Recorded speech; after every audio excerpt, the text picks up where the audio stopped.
Ei, pessoal, boa noite. Primeiro, eu queria só dizer que estar aqui é a realização de um sonho pessoal. Como o professor João disse, eu concluí minhas 2 graduações aqui. Eu passei pela FADOM, depois pela Faculdade Pitágoras e fiz também a pós-graduação aqui. Então, de toda a minha formação, o único que não foi aqui foi o mestrado. Então, é um lugar que enche o meu coração de estar presente mais uma vez. Eu queria não chorar, mas eu queria começar dizendo que até aqui me trouxe o Senhor Deus. Por quê? Porque, como eu disse, realizar sonhos tem um sabor muito especial, né? E eu queria começar, como o professor disse, eu sou jornalista, né? Há 20 anos, e jornalista começa com reportagem, né? Então, eu vou exibir para vocês uma reportagem. Eu já quero que vocês já comecem chorando, porque eu quero que vocês pensem um pouco sobre o papel da policial nessa reportagem. Vamos acompanhar. Temos pais, o vira-lata desconfiado no caminho da Polícia Rodoviária Federal de Contagem, na região metropolitana de BH, estava fazendo falta para 2 irmãs que ainda tentam superar uma tragédia na rodovia Fernando Dias. Era véspera do último Natal e a batida do carro de uma família de São Paulo, na altura de Carmópolis de Minas, tirou a vida de um pai, de uma mãe e do filho mais velho. As irmãs Diana, de 11 anos, e Alice, de 8, foram resgatadas com vida. O cachorro também sobreviveu, mas sumiu depois do acidente. Apesar do trauma, as meninas não se esqueceram dele. Todo mundo se esqueceu isso. Todo mundo querendo ajudar, porque naquele momento difícil o cachorrinho tinha uma importância extrema para as meninas e a gente entendeu isso muito rapidamente. A policial Fabrícia pediu fotos do Spike a parentes da família que se acidentou. Mobilizou colegas e a comunidade na região. 2 dias depois do acidente, o cachorro foi visto na beira da rodovia. Estava assustado, fugiu dos policiais. Sai! Ei, vem cá! Já era fevereiro quando a PRF soube do paradeiro do cachorro. Ele vinha sendo alimentado pela funcionária de uma lanchonete na estrada, a cerca de 2 quilômetros do local do acidente. Já no caminho em Contagem, ele foi tratado, vacinado, recebeu os cuidados para voltar ao convívio das zonas. O Spike está embarcando agora para fazer uma viagem de cerca de 250 quilômetros daqui de Contagem até Goiás, no leste de Minas. Onde estão as irmãs Alice e Diana, sob os cuidados da avó. A esperança de todos os envolvidos nessa operação é que esse reencontro traga um sorriso que seja para as 2 meninas. O compartimento traseiro tem ar-condicionado, tem todo o conforto necessário para o transporte dele. Foram mais de 4 horas de viagem até chegar às meninas. A Alice, que ainda está se recuperando, e a Diana estavam ansiosas. Não viam o Spike há mais de 2 meses. Todos estavam com saudades.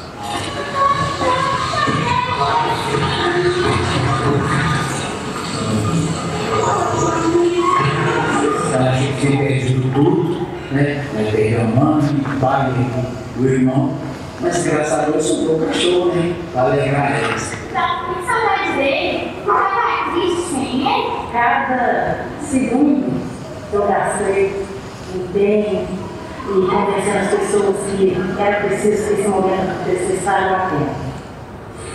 Parabéns, Fabrício. Exemplo aí de amor à vida, né? Amor à prova. Aí vocês vão falar assim, nossa, Valquíria, mas o que isso tem a ver com direito fundamental à proteção de dados, com LGPD, que é o seu assunto? Sabe o que tem a ver? Porque na nossa vida, principalmente da gente que já é adulto, a gente não faz só o que é obrigado, só o que está na nossa carteira de trabalho. A Fabrícia não tinha responsabilidade nenhuma em devolver o Spike para as meninas. Mas fazendo isso, ela podia mudar o futuro delas e a realidade delas. E com a LGPD, eu acredito que é assim. A gente não tem que procurar aplicá-la porque é uma obrigação, ou deixar de aplicá-la porque não tem ninguém fiscalizando. A gente tem que pensar nas gerações futuras, para que lá, quando os nossos filhos forem adultos, os dados deles não estejam tão expostos na internet quanto os nossos dados estão atualmente. Porque hoje, numa busca simples que a gente faz na internet, a gente encontra tudo das pessoas. E isso, ontem o Dr. Wesley esteve aqui, talvez tenha falado, isso contribui para o quê? Para o aumento da criminalidade, para a engenharia social do crime, que utiliza os nossos dados, que são expostos, às vezes, por nós mesmos na rede social, para cometimento de crimes, não é isso? Vamos lá. E a gente só tem duas certezas nessa vida. A primeira é que todos nós vamos morrer. E a segunda é que tudo muda. Tudo muda. As únicas certezas que nós temos é que a morte e que tudo muda. E por que é importante refletir sobre isso? Porque muitas vezes, ao aplicar o direito, a gente esbarra naquela contestação. Ah, mas essa lei não vai pegar. Ah, mas essa lei não tem aplicabilidade. Ah, mas essa lei não tem reflexo na minha vida. E hoje nós vamos comprovar como que essa lei, a Lei Geral de Proteção de Dados, e também a Constituição, né, quando colocou os dados nessa proteção de dados no artigo 5º, também tem reflexos na nossa vida.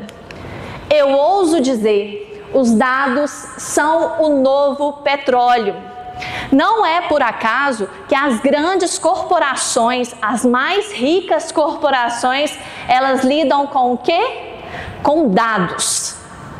E eu digo mais, é uma fonte inesgotável, porque dos dados extraímos dados, geramos novos dados, diferente do petróleo, que a gente usa e acabou. Então hoje os dados são o novo petróleo. Eu quero fazer uma pergunta para vocês. Vocês acham que existe alguma coisa de graça no mundo? Se você não está pagando por algo, tenha certeza de que você está pagando com os seus dados. A gente está lá, rolando lá. Primeiro a gente conversa sobre algum assunto, claro, né? Ai, quero aprender a cuidar do meu jardim. Aí a gente gira lá o Instagram, aí começa a aparecer aquele tanto de curso, aprenda a cuidar do seu jardim. Inclua aqui o seu melhor e-mail. Aí a gente já brilha o olho e pensa assim, não, era isso que eu precisava. E o que a gente faz? Inclui lá o nosso melhor e-mail e aí a gente começa a receber um monte de oferta de produtos e serviços. Por quê? Porque a gente não lê o que a gente está autorizando dos nossos dados. Não é assim? Muitas vezes naquele momento ali no impulso você põe o seu melhor e-mail, o seu e-mail do Gmail, mas depois você nem volta lá para fazer o tal do curso de como cuidar do seu jardim. Não é assim que acontece? E eu gosto de falar, e às vezes eu até faço uma brincadeirinha, porque as pessoas encontram comigo e falam assim, ah, você que é a moça do LGBT? Aí eu falo, não, todo o meu respeito à causa, mas a minha lei é outra, a minha é LGPD, Lei Geral de Proteção de Dados. Ela foi aprovada em 2018, entrou em vigor em setembro de 2020 e as punições foram determinadas no dia 1º de agosto de 2021 e foi incluído no artigo 5º, que é um artigo importante, né? Operadores de direito, por favor, né? Isso é o mínimo.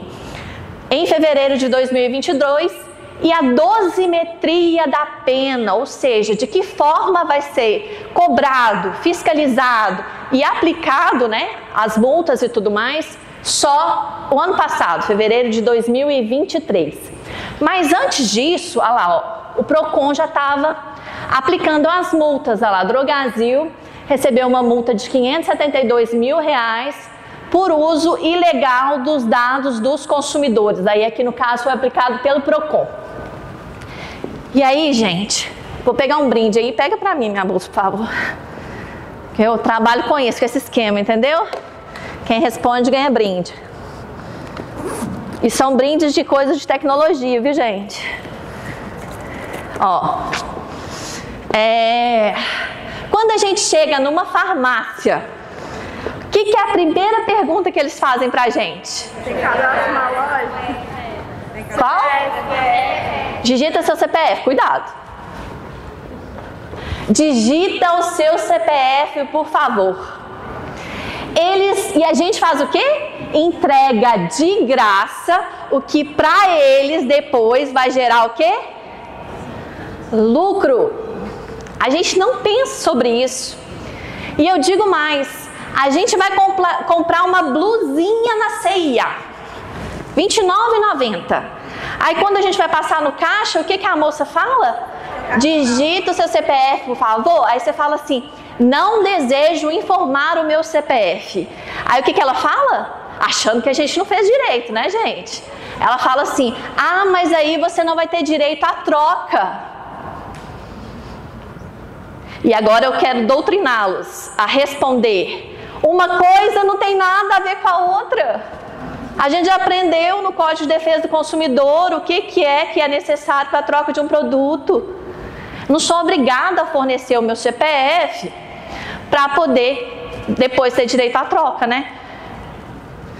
E a gente tem que ter segurança de fornecer os nossos dados somente em casos em que é estritamente necessário. O que mudou no texto constitucional? Artigo 5º. É assegurado nos termos da lei o direito à proteção de dados, inclusive nos meios digitais, incluído aí pela Emenda Constitucional 115 de 2022. Ou seja, lá no artigo 5º, como a gente estudou lá no primeiro período de direito, estão concentrados os direitos fundamentais, que são aqueles direitos que dizem respeito à dignidade da pessoa humana. Não é assim? Então, quando o legislador ele pega e joga a proteção de dados no artigo 5º, o que ele fala para a gente? Que tem importância, que essa questão é uma questão que tem importância. Aí você vai falar assim, mas o legislador é muito bonzinho. Não, gente, ele não é. É porque se ele não tivesse feito isso, não tivesse criado a Lei Geral de Proteção de Dados, ele não poderia fazer negociações, por exemplo, com a União Europeia. Por quê? A União Europeia tem um regulamento de proteção de dados super rigoroso e ela não quer relações com países que não têm o mesmo cuidado com os dados que ela. Valendo um brinde. Quem sabe me explicar o que são cookies? Suas preferências. Quase. O que são cookies, gente? Termos de contrato. Não, quase. Essas coisas. É como se quando você vai acessando, Isso. estão te dando indicações. Isso. Cuidado. Ui. Eu costumo dizer que os cookies nada mais são do que os rastros da nossa navegação. Por quê? Sabe quando você parte um cookie? O que acontece? Gera um farelo, né? Você vai comer em cima da mesa, se você quebrou o cookie, já gera um farelo. Então, quando a gente acessa um site, né? Entra num lugar, fala de um produto, né? A gente faz o quê? A gente está dando permissão para que os nossos sites, os nossos e-mails, eles tenham esse rastro. É por onde a gente olhou, o produto que a gente olhou por mais tempo. Por exemplo, não sei se acontece com vocês, mas comigo acontece assim, eu olhei uma bota prata no site da Dafit e essa bota me perseguiu até eu comprá-la. Porque eu abria o Gmail, lá estava a bota. Eu abria qualquer site possível, lá estava a bota. Ou seja, eu fui obrigada a comprar a bota. E aí depois começou a aparecer, quem comprou a bota também comprou esse cinto. Mas não dá para reclamar, porque quem autorizou? Eu autorizei. Quando eu não li os termos de uso e a política de privacidade do site da DAFIT. Percebem que é a gente que permite? Quando o legislador criou a Lei Geral de Proteção de Dados, o que ele fez? Ele quis devolver para nós, titular do dado, o poder sobre os nossos dados, para que a gente não repasse na farmácia, para que a gente não repasse no supermercado, Cliente Plus, né? Para que a gente não repasse nos lugares que a gente não quer depois receber as propostas. Porque os cookies, eles fazem o quê? Eles moldam o nosso consumo. Acontece com todo mundo aqui, tenho certeza. Rafa, não vai me deixar mentir, Rafael, meu cinegra está aí acompanhando. A gente fala assim, queria comprar uma bolsa. Aí começa a aparecer um tanto de bolsa, não é assim? Mas quem que permite? A gente, nós permitimos, porque nós não lemos a política de privacidade, não lemos os termos de uso, deixamos os nossos assistentes de voz ligados. E aí o que acontece? Por que no Brasil não funciona? Gente, por que no Brasil não funciona? Ninguém lê aquele termo de azeite. Porque a gente não lê, mas mais do que isso. Porque quando o nosso legislador foi criar a nossa legislação de proteção de dados, o que ele fez? Ele foi lá no regulamento da União Europeia, deu Ctrl+C, Ctrl+V, entrou lá no Planalto e colocou lá a lei.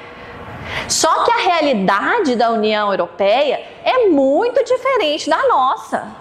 Lá, se você não quiser os cookies ou não quiser ser rastreado, você não vai ser. E aqui, se você não aceitar os cookies, você simplesmente não navega. Você não consegue nem ler a notícia. Tenta entrar no Estadão, por exemplo, sem aceitar os cookies. Não vai para frente, você não vai ler a notícia. E por que não funciona? Porque apesar de ter a LGPD, apesar de ter um artigo 5º, ainda não está devidamente regulamentado no Brasil. Hoje as pessoas colocam lá aquele banner, né, que a marca principal da LGPD foi essa, né, que todo mundo começou a entrar no site e ver lá, esse site coleta cookies. Todo mundo acha que colocou o banner resolveu o problema. E o banner nesse sentido, de que se você não aceitar também você não navega. E não era isso a ideia do legislador. E não é assim que acontece mundo afora. Essa semana a gente viu aí, né, a suspensão do X. Pois é. Só que o que está sendo questionado, não posso falar cabeça de ovo, né? Não posso. Pois é, o que está sendo questionado é que ele tinha uma decisão judicial para cumprir, né, o X lá, relacionado a alguns perfis, e ele não cumpriu. Então foi, qual é que é a palavra certa, doutor? Uma punição, né, por ele não ter atendido a ordem judicial, a suspensão do X. Né? E aí, e ainda tem as rastreantes, né? Aquele servidor que continuar com o X no ar, vai pagar uma multa milionária, né? Mas, gente, não estou defendendo o X, não. Mas o que ele queria também é, de certa forma, quebra de dados, de sigilo, de contas de usuários do X. Tudo bem que, depois a gente vai ver no último slide, as hipóteses de tratamento de dados. E processo judicial está entre as hipóteses. Também para persecução criminal, também está lá entre as hipóteses. Mas não ficou claro que era isso. Ficou parecendo uma decisão goela abaixo, né? E as eleições? As eleições retiraram alguns dados, as eleições de 2024 retiraram alguns dados lá do Divulga Cand, né? Alguns dados tipo CPF, alguns dados mais sensíveis em relação aos candidatos. E também diz o TSE que está sendo rigoroso em relação à LGPD. Mas quem aqui já começou a receber mensagem de candidato? Pois é, a questão é que não é que o candidato não possa enviar mensagem para você, mas é que você já tem que ter estabelecido uma relação anterior com ele. Porque toda vez que você recebe uma mensagem, seja de quem for, e você toma um susto, já está errado. Como você conseguiu meu contato? Eu sou o terror dos telefonistas. Outro dia a mulher da Claro ligou, eu falei, olha, eu gostaria que o meu nome fosse retirado da sua lista de transmissão, porque eu não sou cliente, claro, e eu queria que você me passasse também o seu CNPJ, porque você está ferindo LGPD, porque eu nunca fui cliente de vocês. O que acontece?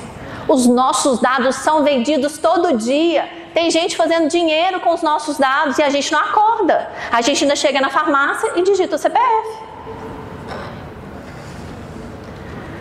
E lá, quem jogou Pokémon Go? Andava por aí todo fashion, tirando foto, achando os bichinhos aí nas paisagens. Na política de privacidade do Pokémon Go, você dava acesso à sua câmera e ao seu Gmail. Olha, e aí ele foi multado e ele teve que revisar a política de privacidade. E vocês sabiam disso? Não, porque ninguém lê. Ninguém lê a política de privacidade. Quer clicar em ok para sair logo da frente. Não é assim que a gente faz? Porque a gente quer tudo agora, para ontem. E aí a gente tem o caso Cyrela. O caso Cyrela é o case da LGPD, porque foi o primeiro caso em que houve uma punição efetiva para a venda de dados. A Cyrela é uma construtora, e aí uma pessoa foi e repassou os dados, para comprar um apartamento. Pouco tempo depois, essa pessoa começou a receber ofertas de decorador, de gente que fazia móveis planejados. Só que esse consumidor, ele foi muito esperto. Ele virou e falou assim, uai, mas a última pessoa que eu passei esse tanto de dados foi a Cyrela. Cyrela vendeu meus dados. E ele entrou na justiça e conseguiu uma indenização de 10 mil. Por que, gente, que a indenização é de 10 mil? Alguém sabe me dizer? Hã? Por que será que a indenização foi de 10 mil? Isso, porque a nossa justiça não tem dado mais que 10 mil reais. Aí eu costumo falar com os empresários assim, um consumidor deu esse prejuízo de 10 mil. Imagina se fossem 10, imagina se fossem 100. Quebra uma empresa, né? E aí o titular foi o judiciário, recebeu 10 mil reais. E de que forma isso acontece no nosso dia a dia? A empresa que a gente trabalha pega os nossos dados e vende para o plano de saúde, vende para o banco, para aquele banco fazer uma condição especial, não é assim? Infelizmente, no nosso dia a dia, os nossos dados são compartilhados sem a nossa autorização. E aí a LGPD, ela faz uma diferenciação sobre o que é dado pessoal e sobre o que é dado sensível. Isso porque o dado pessoal, ele merece cuidado. Mas o dado sensível, ele merece mais cuidado ainda. A gente tem como dado pessoal nome, RG, CPF, telefone, endereço residencial, retrato em fotografia, porque às vezes não tem o nome da pessoa não. Mas, por exemplo, ator comediante que morreu na pandemia. Pois é, tá vendo? Às vezes você não precisa nem falar o nome que as pessoas já conseguem identificar quem é. Aí nos dados sensíveis a gente tem aqueles que podem criar situações, em que a pessoa pode ficar constrangida. Por exemplo, dados de origem racial ou étnica, convicção religiosa, opinião política. A gente viveu uma eleição, para presidente muito polarizada. Ou se era Lula lá ou se era Bolsonaro. Então, só de usar um verde e amarelo ou um vermelho, você já podia fazer aqui a identificação desse dado sensível, filiação a sindicato, dado referente à saúde ou à vida sexual, dado genético ou biométrico. sendo que são dados que, quando compartilhados, podem gerar situações de discriminação. A LGPD está cada vez mais citada no Reclame Aqui. Imagina, a pessoa descobre, assim como o cliente da Cyrela, que os dados dela foram vendidos. Teve uma decisão recente do Tribunal de Justiça de um senhor que tentou comprar os pneus. Aí ele repassou todos os dados para o cara que estava vendendo os pneus. E aí depois ele desistiu, ele achou uma oferta melhor, desistiu da compra e tudo mais. Mas o vendedor pegou os dados desse senhor e abriu uma conta no LX para vender outras coisas. Aí ele descobriu, entrou na justiça e conseguiu ganhar a causa no Tribunal de Justiça de Minas Gerais, já analisou essa causa.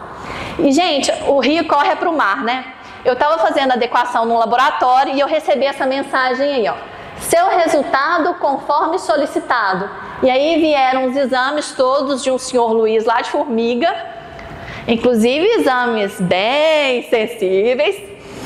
E olha lá, muito obrigado pela preferência, precisando de algo mais, pode falar, um abraço. Gente, o laboratório mandou para mim os dados do senhor Luiz lá de Formiga. Vocês acham que se eu quisesse ter o trabalho de ir lá para Formiga várias vezes, o senhor Luiz não podia ter processado esse laboratório e ganhado? Imagina essa situação. O avô do meu marido foi no hospital, fez um exame. No dia que ele foi buscar, deram ele um monte de exame. Aí ele falou, não, mas eu só fiz um. Aí a moça, não, tá certo, é esse aí. Quando ele chegou em casa, era um exame de outra pessoa. Olha o risco. E aí, para encerrar, a gente já está terminando, tá? Eu gosto de falar dessas séries aí. Esse filme, Não Posso Viver Sem Você, ele tá nos mais assistidos, esteve nos mais assistidos há 15 dias na Netflix. E ele fala sobre o vício que todos nós estamos no celular. Eu tô até feliz que vocês estão conseguindo ficar sem pegar o celular. Por quê? Todos nós estamos viciados no celular. E esse filme fala sobre isso. Esse personagem aí tá dentro d'água, tá vendo? Ó? Ele estava num casamento, aí o telefone tocou, aí ele entrou numa videochamada do trabalho, aí a mulher dele pegou o celular, tomou dele e jogou no lago. E aí o que ele fez? Pulou junto. Porque é isso que a gente faz. Se a gente não tiver com o celular na mão, a gente tem até a síndrome do toque fantasma. A gente acha que está chamando no outro cômodo. A gente já começa a sentir. E, gente, eu tô falando aqui, mas o meu ouvido é o mais próximo, tá? Porque eu sou a primeira viciada, né, Rafa? A primeira viciada no celular. E o Rafa chama a minha atenção, fala assim, você abre o celular aí, você nem olha nada, você tá só passando para cima aí. Estamos todos viciados. A gente tem a síndrome do toque fantasma. Se a gente esquece o celular em casa, não tem jeito de trabalhar mais, né? Tem que voltar em casa. Não tem jeito, porque parece que a gente deixou em casa foi o braço, não foi o celular. E aí esse filme é sobre isso, é sobre essa sociedade dos dados que a gente está vivendo, em que a gente não consegue mais desgrudar do celular e a gente está o tempo inteiro repassando os nossos dados, repassando os nossos dados, repassando os nossos dados. Eu fui assaltada uma vez, e aí quando eu liguei para a polícia, a primeira pergunta que o policial me fez foi, a senhora colocou no Instagram que seus pais estavam para a praia? Aí eu, não! Mas aí eu comecei a pensar, será que eu coloquei? Né? Que a gente expõe tanto que a gente depois vira alvo da nossa própria exposição, né? Muito difícil ter na Constituição, no artigo 5º, uma proteção que a gente mesmo não faz por onde, né? E ali a gente tem o dilema das redes, que é mais antigo um pouquinho, mas que quando a gente assiste, a gente fica com medo. A gente começa a pensar assim, Senhor amado, nós vamos morrer? Não, mas não nesse sentido, no sentido do quanto a gente é vigiado, do quanto o Facebook foi criado para poder formar uma persona da gente, ditar o nosso consumo. Jornalista que sou, né? A gente tem aí a TV 4.0. Sabe como vai ser a TV 4.0? A TV 4.0, ela é de anúncios personalizados. Se sou eu que estou ali assistindo a TV, os anúncios vão ser voltados para o meu consumo. Porque o que a gente faz? A gente cruza os nossos dados, a gente entra numa coisa usando o Gmail, na outra coisa usando a senha do... não é? E aí o que? A inteligência artificial está fazendo o quê? Concentrando esses dados e formando a nossa persona. Então o dilema das redes fala sobre isso. A série Detox é um pouco mais velhinha, ela também fala sobre o vício. É uma moça que termina o namoro, e aí, para esquecer o namorado, ela resolve fazer um detox do celular. Ela começa a usar o celular, telefone fixo e tudo mais. É um desafio, né, gente? Mas eu acho que a gente, em algum momento, vai ter que passar por isso. Porque do jeito que a gente está, a gente vai virar realmente aquele homenzinho que o FMG desenhou, que é o homem do futuro. Careca, torto, com a mão comprida para segurar o celular, né?